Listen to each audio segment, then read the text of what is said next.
जालन्यात बनावट खतांचा काळा बाजार उघड, 18 लाखांचा अनधिकृत खत साठा जप्त, शेतकरी फसवणुकीचा मोठा रॅकेट उघडकीस.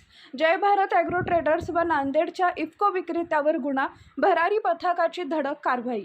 जालना शहरातील नवीन मोंढा परिसरात अनधिकृतरित्या खत साठा करून शेतकऱ्यांची फसवणूक करणाऱ्या मोठ्या रॅकेटचा कृषी विभागाच्या भरारी पथकानं पर्दाफाश केला.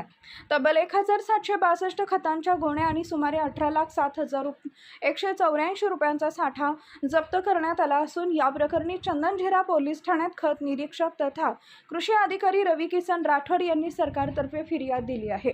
त्यांनी दिलेल्या माहितीनुसार 15 मे रोजी विभागीय आणि जिल्हा भरारी पथकाला मिळालेल्या गोपनीय माहितीनंतर नवीन मोंढा येथील APMC मार्केटमधील गाळा क्रमांक ST 26 वर छापा टाकण्यात आला.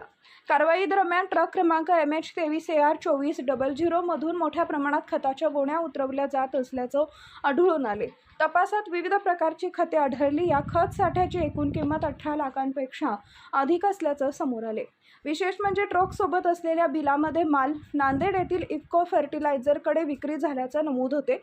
मात्र प्रत्यक्षात हा माल जालना येथील जय भारत ॲग्रो ट्रेडर्सच्या अनधिकृत गोदामात उतरवला जात असल्याचं भरारी पथकाच्या निदर्शनास आले.